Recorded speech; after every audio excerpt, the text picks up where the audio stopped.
and welcome to the newsroom with Sana. Today we're going to be taking a look at three important stories, and the first is the resumption of dialogue in Istanbul, and this is something that has happened just after we had a couple of weeks ago the recent talks in Istanbul with regards to Pakistan and Afghanistan situation and the way forward, in which it was agreed by all parties that they'll continue with the ceasefire and then move forward with developing a mechanism to take control of what is happening from within Afghanistan. But still, we did not have a guarantee in terms of the Afghan Taliban ensuring that their soil is not used against Pakistan, and this is the main item on the agenda in the 2 days of talks that are scheduled once again in Istanbul. And it's important, of course, to see whether or not there will be a significant change and an actual commitment coming in from the Afghan Taliban side. Pakistan's stance is clear and remains the same as before, and that is something, of course, that is on the table. At the same time, we've also seen that border clashes still continue, with Pakistan strongly rejecting the Afghan claims on what has happened on the Chaman border, clarifying that firing in fact was initiated from the Afghan side. So we're going to be taking a look at this important development along with what is going on in Istanbul in our first story. Our next one, we're going to be taking a look at what is happening in the neighborhood, and the most important aspect of what is going on within India is, of course, what happens in the Bihar elections and what is going to be the turnout. This is, of course, a very, very important area for the domestic politics of India, defining the future of the BJP's government and Prime Minister Modi. And we have about 74 million registered voters. So we're going to be seeing how exactly when this first phase starts today, this is going to pan out and what really is going to happen, who the key contenders are, what are the key issues, and what is at stake. And lastly, we're going to take a look at the situation in Gaza, in which despite the fact that there was a US brokered ceasefire earlier, there is, of course, a lot of concern in terms of humanitarian aid still not being allowed to reach the people of Gaza, with a number of hindrances on the way, and of course a lot of ceasefire violations by Israel as well. And we've, of course, had a number of engagements, including the very important meeting of the foreign minister of the Arab Islamic states, including Pakistan, that have called for a very tangible step forward to ensure that there is peace on the ground and that humanitarian aid reaches the people of Gaza. But that is something that hasn't happened yet. So we'll explore further on what the next steps are. To start off, we're going to be taking a look at what is happening in Istanbul at the moment of discussion between the Pakistan and Afghan delegations. And for that, we've been joined by Anas Mallick, who's a journalist at Asia One. Thank you very much, Anas, for being part of the newsroom today. I'd like your take on what is happening, particularly at the moment at the border and then, of course, in Istanbul. And these are important developments because, of course, at one side, we are still hoping that the Afghan side comes to its senses. And we're, of course, respecting our mediators and ensuring that this moves forward. But our stance is very, very clear that Pakistan will not be accepting anything coming in from the Afghan side and will consider it as a violation of the ceasefire. But we've already seen that border clashes are continuing as to what has happened on the Chaman border. So what is expected from these talks?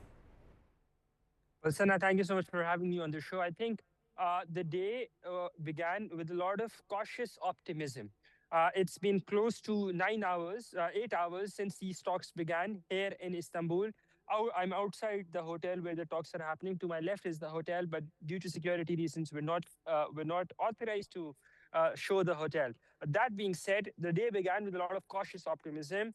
The Pakistani side has been absolutely sincere since their key demand, since they stepped into the room, saying that they want peace. They prefer peace over conflict. They prefer peace over violence. They prefer peace over any kinetic action. But I think the Taliban have not been sincere in these talks, and that is something that has been reflected in the statements or in the comments made by mediators during the course of these past 8 hours or so since the talks have been progressing. These have been the most senior level, technical level talks that have been held since the Doha talks. Why is it seniors? Because they're being chaired by all four of the delegations are being headed by intelligence chiefs of their respective countries or their respective regimes. First, of course, Pakistan is being headed and represented by Pakistan's intelligence chief. Then the Qatari side is their delegation is being headed by their intelligence chief. The Turkish side, which is also the host, their delegation is being represented and headed by their intelligence chief. And the Afghan Taliban regime are also being headed and represented by their GDI's intelligence chiefs. So the most senior and most serious level of talks, but the Taliban remain, their insincerity has been reflected. You referred to the border fire that happened earlier today, and that was the ceasefire on the part of Pakistan. They continue to hold that, but that is something that has been commented on by the mediators as well. That sincerity for talks, sincerity for peace needs to be demonstrated, and that onus lies on the Taliban. It does not lie on Islamabad.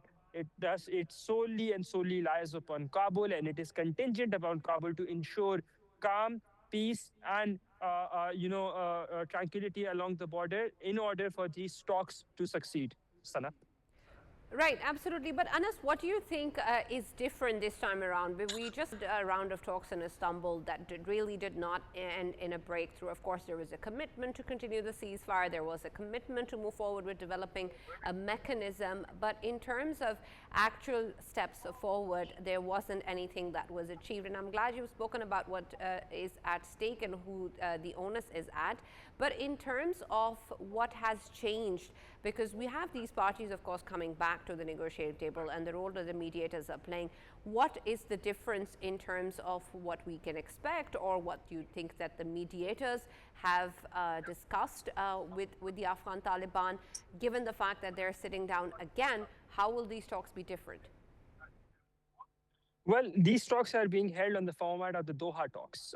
When the Pakistani side and the Afghan Taliban they spoke, and they met on the request of the Afghan side to discuss the furtherment of the ceasefire earlier last month, in the mid of last month, when the clashes had broken out.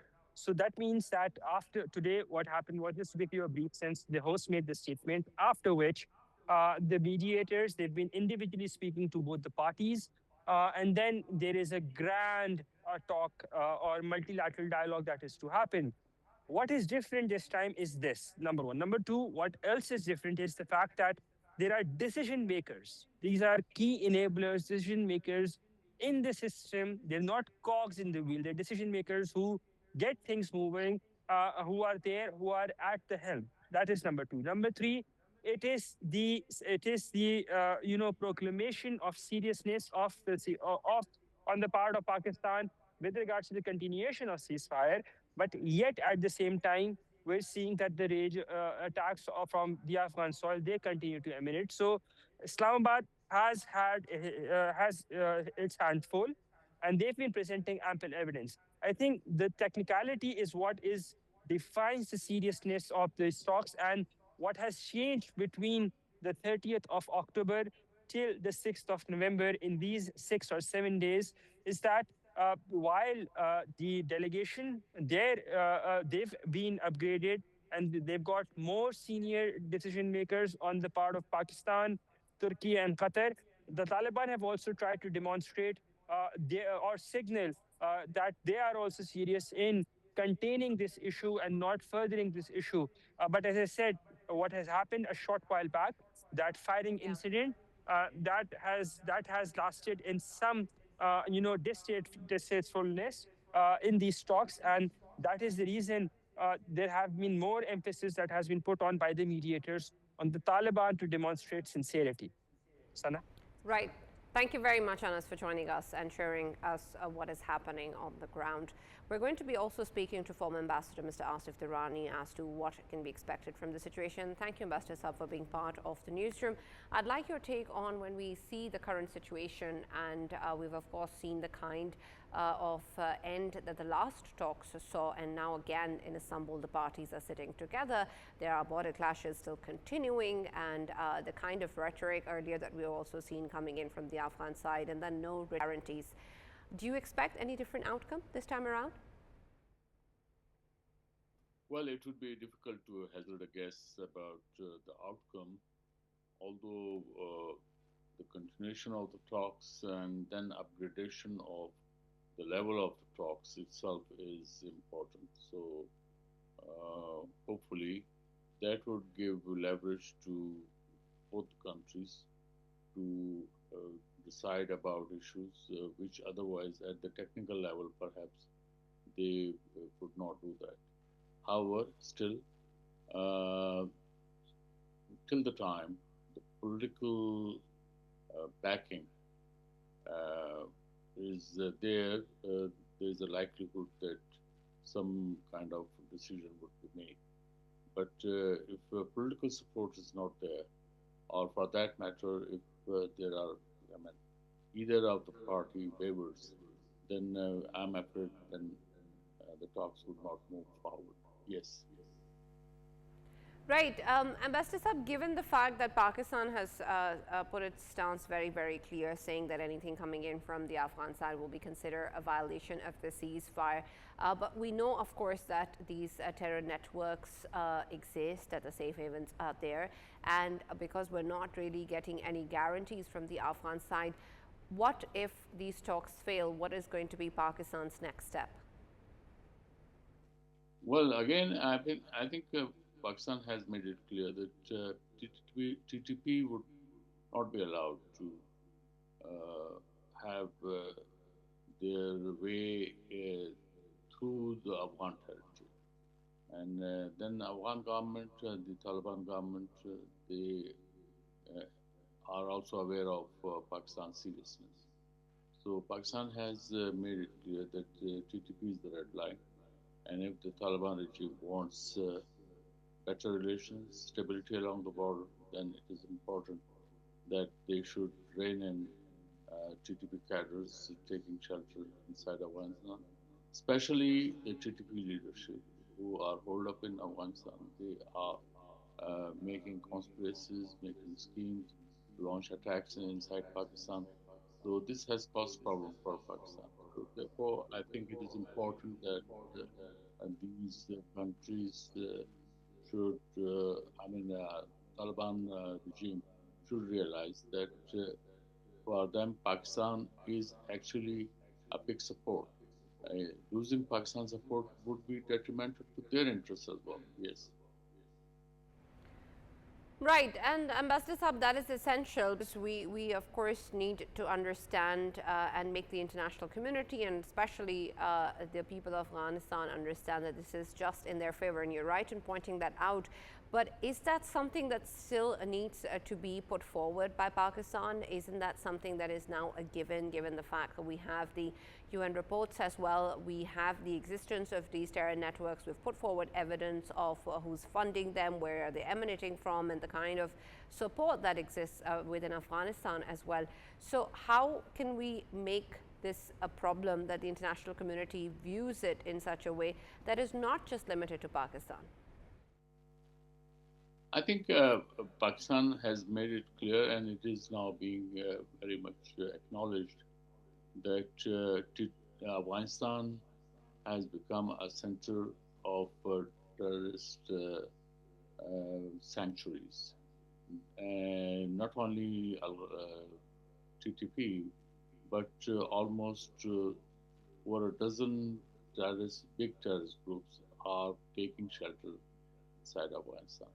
And Afghan Taliban regime is in a denial mode, which is dangerous because if they deny, they would be denying that the country is suffering from cancer, and you are denying it unless you go for a treatment, and then for that Pakistan would be ready to help Afghanistan. Uh, we have been doing that in the past.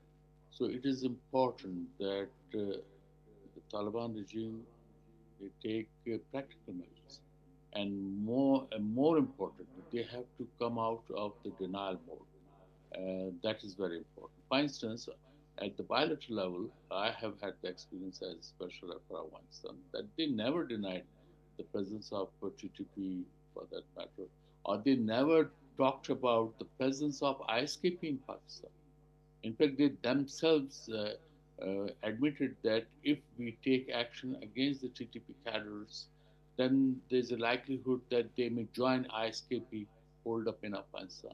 And in fact, they also quoted many time incidents that many of the disgruntled TTP cadres have joined the ISKP in Afghanistan, and now they are attacking on our posts and attacking Afghan Taliban. So this is very important that they claim to be ideological people, they claim to be religious people, and then they should not have double speak. They should not indulge in double speak. They should not lie about facts. Yes.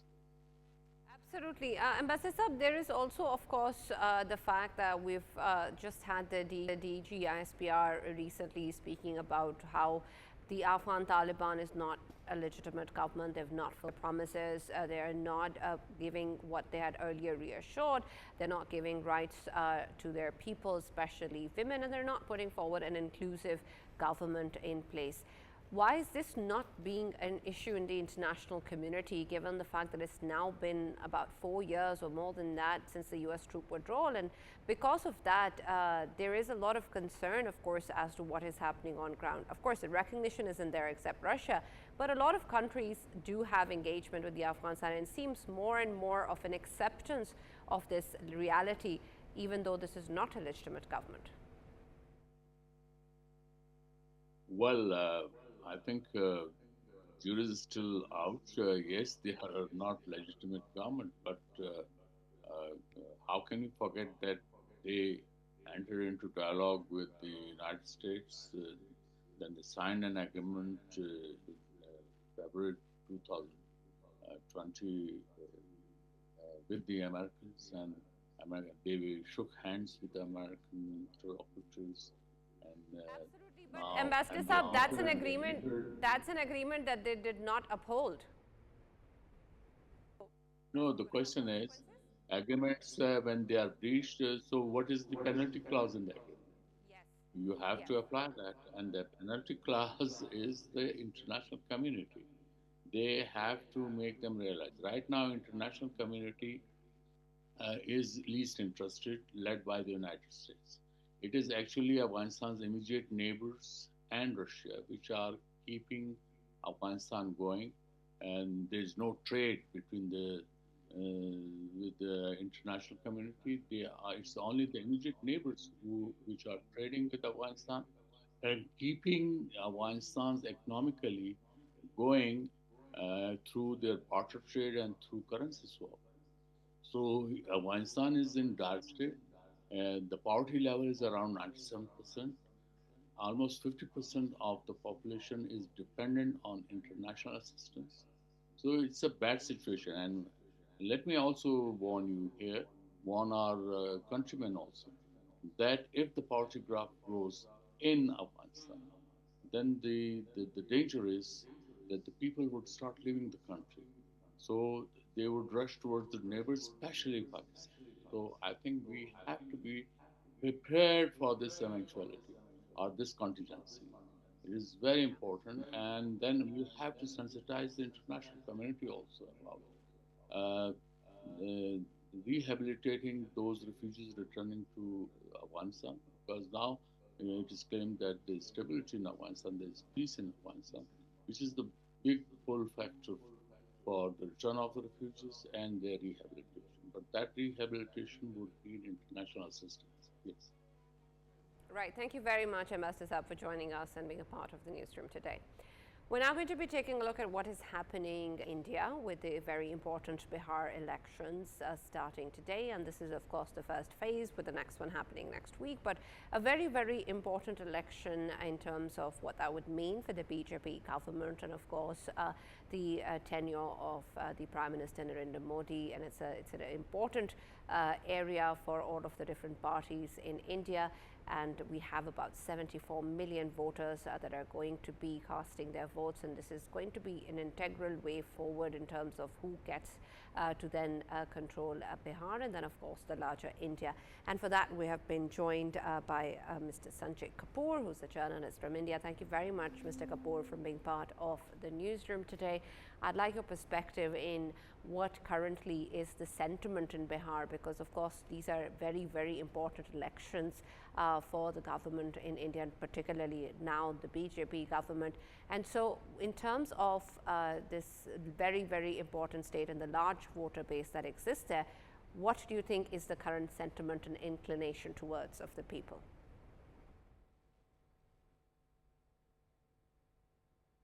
Mr. Kapoor, can you hear me?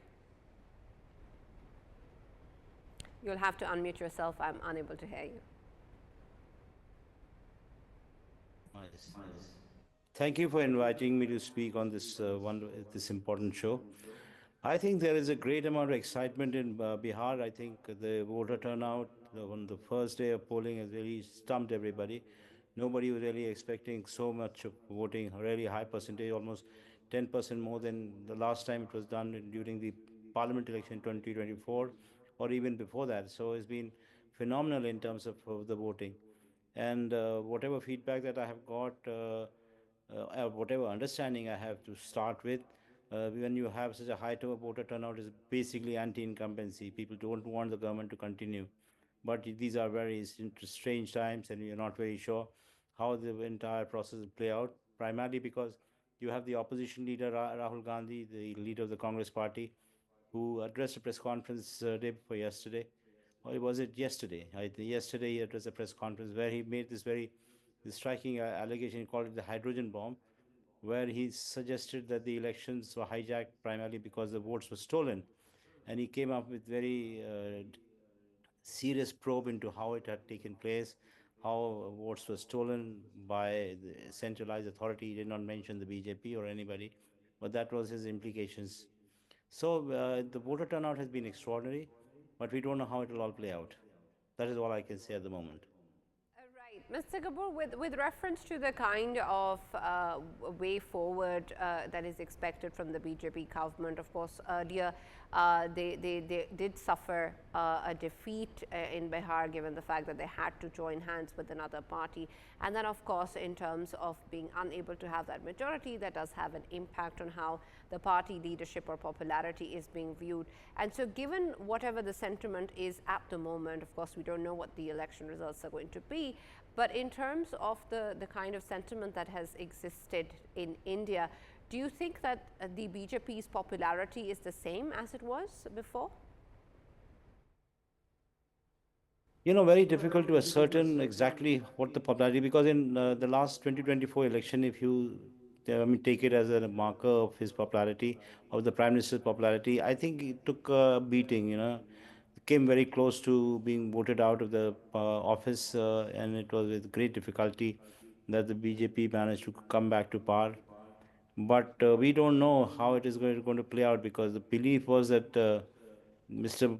Modi's popularity is not really rising very rapidly, and despite the fact that he engaged in some kind of a scrap with the neighbor, with Pakistan, and the belief was that it will really help in his raising his profile, but we are not sure. So I think in a certain way, Bihar will be a big test of how popular Mr. Modi is. And I think BJP quite knows it rather well, that if the party does badly in Bihar, if they don't manage to get the necessary numbers to come back to power, then there might be a ripple effect or some kind of multiplier effect in other parts of the country, and it may become a bit difficult for Mr. Modi to keep the government together, or there might be some challenges. I'm not very sure how it is going to play out, but they would be more challenging than it is now at the moment. Right. Mr. Kapoor, there's also, of course, concerns as to what it is that the voters are really looking for. What do you think are the key issues of the state of Bihar, and whether or not any of these party candidates can deliver on them is a whole separate issue. The rhetoric, of course, is strong. But in terms of what really the people are voting for, what do you think is the most important issue? I think one of the most important issues of Bihar is unemployment. And it has been, proved amply over the years that Bihar doesn't have industry, doesn't have manufacturing, doesn't have the jobs to keep people back. So almost 25 to 27 million people, men especially, have left Bihar to work elsewhere in Andhra Pradesh, the southern part of India, or in other parts of the country. And that in a certain way is very destabilizing for the families of the people who stay there. That is why there is a preponderance of women as voters in Bihar. Most of the men are either outside, or very few of them are here. So the issue remains two. Development, and the second is unemployment. Because there is such rampant unemployment, people want to go away. They look for jobs in southern part of India, which is far more robust in terms of economy, in terms of how they are able to string together work for people who are looking for jobs. So that is a major challenge for Bihar. And if you're talking to people there on phone and otherwise, you get to know that this is the only thing that really matters. Despite the fact that the BJP has spent a colossal amount of money over the last few months, in fact, they gave 10,000 rupees to each of the women voters in the state, which has begun to get into their accounts in the last few days. So all that is happening, but the job situation remains very dire. Right, Mr. Kapoor, there is, of course, a concern as to whether or not there are other aspects that are used to sway the voters. Do you think that religion plays an important role in the decisions that these voters are going to make, particularly when we talk about how it's exploited as part of the Hindutva ideology? Does that work in Bihar? Can you come again? I missed out on a few things. Right. My question is with regards to how much of the voters are going to be affected by religion. Do you think that they can be swayed based on these grounds? Do you think that the Hindutva ideology works on them? So the problem with Bihar, like many other North Indian states, is that there is the caste in this part of the country reigns supreme. I mean, religion is a factor. It's not undoubtedly. It is a fact that you have a very high percentage of Muslims residing in Bihar, and they invariably join hands with the lower caste to take on the upper caste there. That has been the usual practice, and the belief is that if they do it this time also, they will come to power. And the upper caste or the Brahmins and the Thakurs, they end up going with the lowest of the lowest. These are the castes which are not even counted. They end up joining hands with them, and they try to ensure that their hegemony remains in Bihar's politics. So let's see whether this entire formulation that has been prevailing in Bihar and that kind of allows the BJP to come to power manages to gets broken this time, because there is a desire for change, desire for the young to have a say in the way the things have been happening. For that matter, Mr. Prime Minister, Mr. Rahul Gandhi has been reaching out to Gen Z, and he has been actually very careful about mentioning the new group of people or new group of population which has entered the elections, that they should come forward and protect the constitution. And so this is extraordinary. We never thought that they will become an electoral force. But I think at some stage, the Congress party and the opposition think that they have what it takes. But sense trying to say, make a sense of what the mood in Bihar is, I get a sense that the young are very passionate about change. Right. How much of that is affecting the way that they're looking at the candidates that are being represented at the moment? I understand the larger party sense, but especially when we talk about the younger generation, do you think that they have more inclinations towards party loyalties or party politics, or the kind of change that you think is being put forward for them, and they're really trying to assess who the candidates are? I think they're not fools. I mean, Bihar is a state which is highly politicized, and because of the internet, because of the WhatsApp groups that they're part of, there's a great amount of awareness who's doing what. You name it. They're not some people who are ill-informed or innocent on whatever is happening in Delhi or elsewhere. So I'm very confident that there'll be a very informed electoral choice people are going to make. It is not going to be something that they would be hustled into or hurried into doing. And this has been a long campaign. It's not that it's just happened over a period of 10 days or something. We've been watching Bihar for the last few months. There's a new political party which has also come up, because Jan Suraj Party is started by one of the advisors to Mr. Modi. He wants to capture the mood of the young, and especially the minority community, the Muslims, and he thinks that by taking a certain position, he'll be able to stop Tejasvi Yadav from coming to power, and also eat into the BJP votes. But this is a far cry, because it's very young a party and he has got some kind of support. But nobody really believes him that he can pose a challenge to the BJP or to the coalition, the opposition coalition alliance. So it is something that we have to look out for. But the young, you could be very sure they'll surprise you when you talk with them. Nobody comes across as uninformed. Right. Thank you very much, Mr. Sanjay Kapoor, for joining us and being a part of the discussion and speaking to us what is happening in Bihar. Of course, we're going to be keeping a close watch on how the elections turn out, but we'll just take a break right now and be back with more.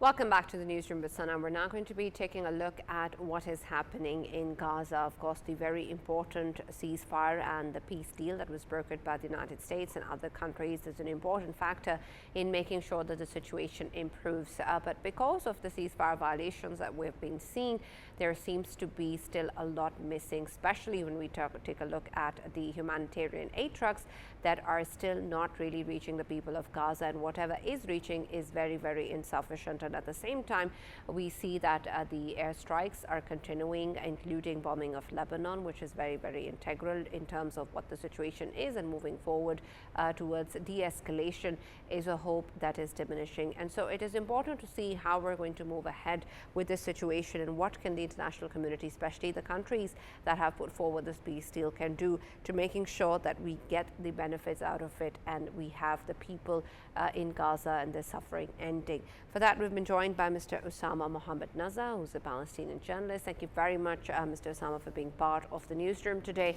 I'd like your take in what really is needed on ground, because of course the steps in terms of the peace deal are integral, are important and encouraged, but they need to be implemented in true letter and spirit as well, and that is unfortunately not happening at the moment with the kind of violations that we see continuing. And so when we know that humanitarian aid is important, when we have an agreement that it is going to go to the people of Gaza, what is the next step in making sure it happens? What are we expecting?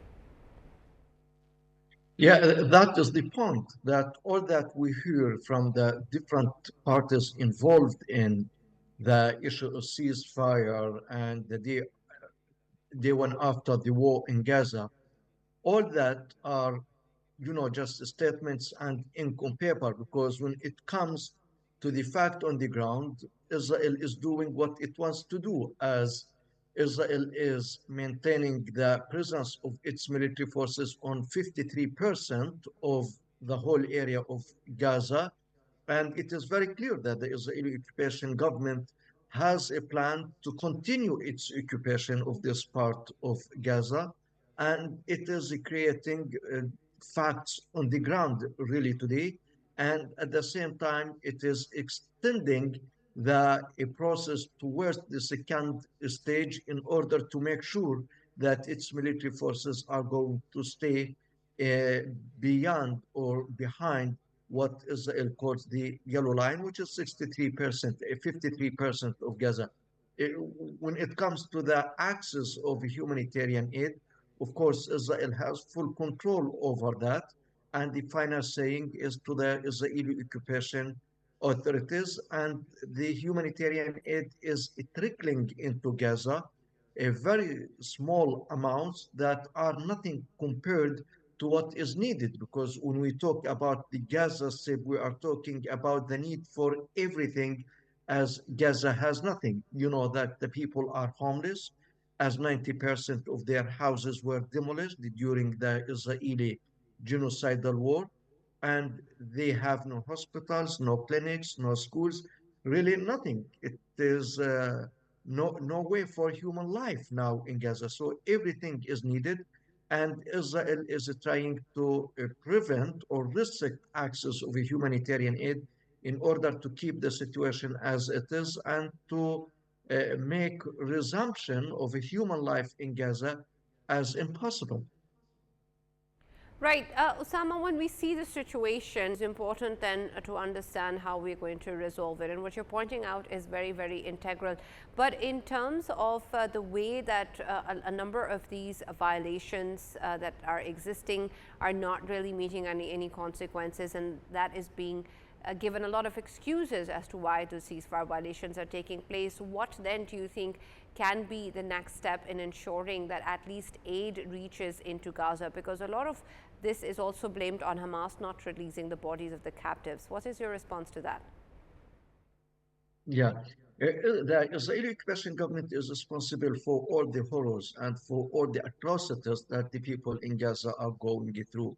First, as I said, it is restricting access of humanitarian aid using different pretexts, but the main goal is to keep the people in that part of Gaza suffering. And when they talk about reconstruction and rebuilding, they are talking about reconstruction of the part of Gaza that is under the Israeli occupation right now, not about the part from which the Israeli occupation forces withdrew, which clarifies the real intentions of Israel, that it wants to create or to keep the repulsive environment in order to push the people to think of going out and to get convinced that back to normal life is impossible.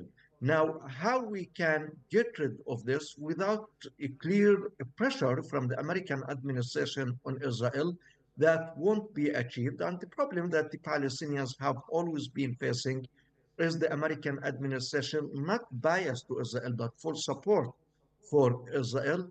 And the American administration, of course, is condoning with the Israeli behavior, and it does not listen well to the recommendations and to the interventions from the other mediators, including Qatar, Turkey, and Egypt. So I don't think that the situation in Gaza really is going to improve. But when it comes to the return of the Israeli captives' bodies, the Palestinians did their best, really. But as you know, Israel did not allow the entry of the necessary machines in order to finish this task. And so Israel is also responsible for that. But the Palestinians are doing their best there, and the mediators and the Americans themselves have understood that, and they declared many times that the Palestinians are doing their best when it comes to the return of Israeli captives' bodies. Absolutely. Osama, in terms of achieving what we require in making sure that this humanitarian aid reaches the people of Gaza, what do you think can be the way to influence Israel to uphold this ceasefire arrangement, this peace deal that is very, very necessary? What do you think can be the demand that can be put forward in making sure that that happens? And what is the mechanism, in your opinion, the influence or the power, the force that can do it? Yeah, first of all, the international community should understand that the ceasefire itself is not the ultimate goal, because it's okay, there is partial ceasefire. As you mentioned, there are many violations. And since the declaration of the ceasefire, Israel killed 250 Palestinians and injured hundreds others, of course. Every day there is a violation and more. So the international community needs to understand that the ceasefire itself is not the ultimate goal.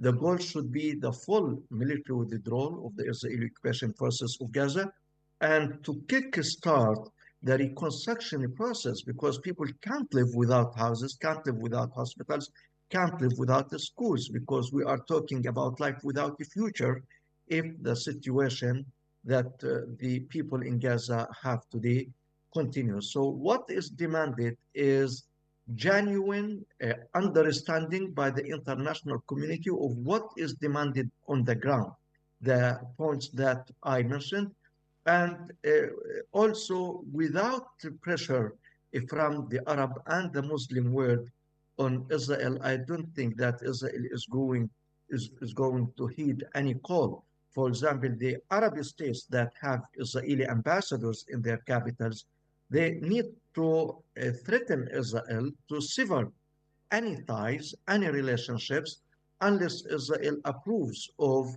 ending its occupation for Gaza and allowing the international community to start reconstruction and to enable the people to have the basic elements of a human life in Gaza. But without this pressure and without genuine intervention by the whole international community, including the United States and the European Union, I don't think that we are going to witness any improvement in the near future. Right. Thank you very much, Mr. Osama Mohammed, for joining us in the newsroom and speaking to us as to what is going on in Gaza and, of course, the situation on ground, which is very, very dire because the suffering of the people of Gaza still continues with humanitarian aid and the trucks that are meant for them still not reaching them. And this is very, very integral, particularly when we have the peace deal and the ceasefire arrangement already agreed. It is important to make sure that it, in fact, is implemented and followed in a true letter and spirit, and that the people of Gaza find a way to end their suffering. And that is important for the international community to be cognizant of and to move forward with all the parties involved to ensure that that does in fact happen. That's all that we have from the newsroom today. We'll be back tomorrow with more news from around the world. Stay tuned.